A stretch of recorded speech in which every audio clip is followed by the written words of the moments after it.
Today is a very exciting day. After a couple of weeks of deliberation, I'm finally getting the DJI Osmo Pocket 4. Let's go do it. So this is the first camera I've ever bought in my life. So it's gonna be fun learning how to use it. I'm just heading into the CBD now to buy the camera. I'm meeting my partner Ivy there. We're going to good old JB Hi-Fi. Can't go wrong with them.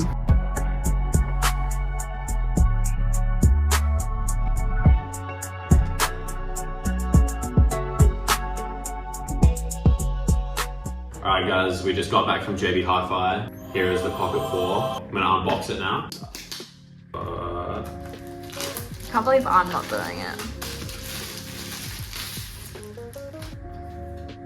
So instead of just getting the 4 for $200 more, I got the Creator Combo. So I'll show you everything extra that comes with. So first we've got this carry pouch. This comes with a standard combo. And here is the really nice protective case. This is part of the Creator Combo and it also comes with some stickers. So inside this carry bag, we've got the fill lights. This magnetically attaches onto the camera and you can use it for like low light situations. Next we've got the wireless mic, which comes with like a magnetic clip and the sound dampener things. The handle, which has that 1/4-inch thread at the bottom, so you can screw it into tripods. Next we've got this mini tripod. It also comes with this wide angle lens, which obviously makes the shot a bit wider. We've got 2 chargers, one for the mic and one for the camera. This little wrist strap. And lastly, we've got the actual camera itself. So the camera comes with this little clamp, which replaced the previous clamp that they had for the 3. Alright, that's everything that comes in the Creator Combo. I'm gonna have a play around now with it, start setting it up off camera, and then we'll check back in once we've got it recording. Alright, I've been having a play around with the camera. I've messed around with some of the settings, learned how to use it a little bit. I'm about to go on a walk right now, which I think is a perfect time to test out the camera as well as the mic. So without further ado, let's transition to the Osmo Pocket 4. Here we are. Hopefully you just noticed a bit of an upgrade in the image and audio quality. All right, let's go on a walk and see what this thing can do. Before we continue, I just wanted to make this quick note. This video is not meant to be an in-depth review. This video is purely just a beginner camera user learning how it all works. So I do still test out the camera in this video, like I go through all the different filming modes and a lot of its features, but I'm just not going to be breaking down all the text and specs. I'm actually filming this after about a week of using the camera. I've learned so much. I'm currently shooting in 10-bit color, 4K 30 FPS, so not D-Log. There is no D-Log in this video because I'm currently editing on CapCut on my phone, and color grading on that for me has been really difficult. All right, back to the video. All right, this is the first test of the camera outdoors. The mic is on at the moment, so this is also the audio test for the wireless mic. I actually did try it out last night and I think this mic quality is really good. All right, this is my iPhone 13 camera shooting in 4K 60 FPS. And this is the DJI Osmo Pocket 4 camera shooting in 4K 30 FPS. Watching this back, the things that stand out to me the most are the colors. I think they're a lot more vibrant. There's also a much better contrast between the shadows and highlights. Let me know what you think down below about these first shots with the Pocket 4. Probably the most noticeable thing is the stabilization, for me at least, in real time. I'm sure the quality looks a little bit nicer as well, hopefully. I'm recording now using one of the film tones. This one is Movie. I've got it at 50% strength. This is another one of the film tones called Warm Tone.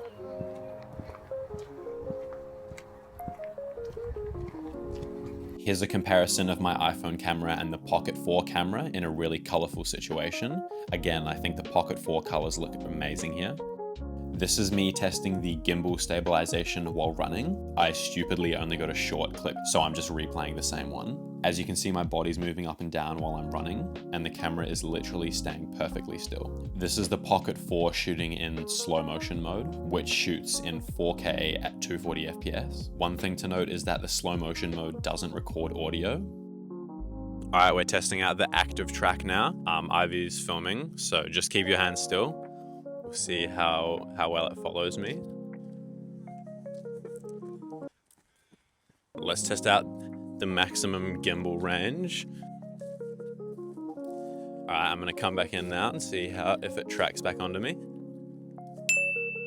Picks me back up. All right, we just turned subject lock on, so now the camera is gonna automatically lock onto a subject when it films. Active track enabled. So there are ways you can automatically set up active track so it does it all the time, but this is just how I've got it set up at the moment, is the double tap. All right, I'm gonna go behind the tree again. All right, I think I'm out of frame now, and then I'm gonna come back in. Let's see. Got me? All right, there we go. That's so cool. All right, I'm in a dark room right now and I'm using the low light filming mode. So this is how the camera looks in quite a dark room with the low light on. I don't think there's many situations that I'm gonna be filming in a room this dark, but if there is, this is what it looks like. And this is with the magnetic fill light on that attaches to the back of the camera. So the fill light has a couple of different colors and brightnesses you can mess around with. This is the warmest looking yellow light. This one's a bit closer to a white, and this is a very cool white looking light. You can also turn the brightness up, so this is the max brightness. I'm also in the habit right now of looking at myself, so I'm not looking into the actual camera like this. I don't know which one looks better. Lots of things for me to figure out with this camera. All right, lastly, this is the Pocket 4 with the 15mm wide angle lens on the camera. The lens is pretty cool. It like magnetically attaches on. I actually think that I like the way that this looks for vlogging. So I think when I go out and do my vlogging, I'm gonna use this wide angle lens. It does kind of give that slightly warped looking effect to some of the stuff around me. Like you can see the door behind me is like slightly warped. Here's just another shot on the wide angle lens.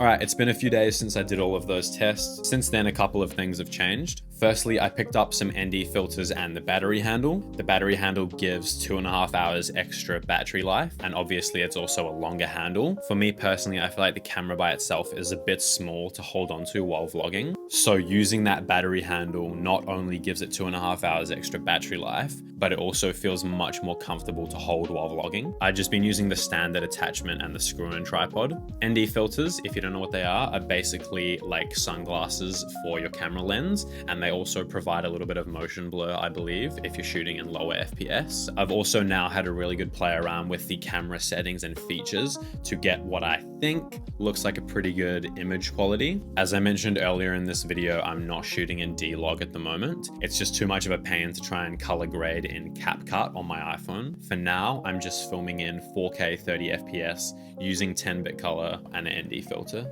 I also didn't realize there was so much I could do with the audio. When I first set everything up, I basically turned the mic on, connected it to the camera, and I thought that was it. So since then, I have played around with a lot of the settings to try and get the audio sounding a bit nicer. So yeah, hopefully the audio sounds pretty crisp now. I haven't filmed much footage with the camera set up the way it is now, like the settings and the ND filter, all that stuff. So I'm gonna go to the beach and film some footage so you can get a good idea of what the image and video quality is like now.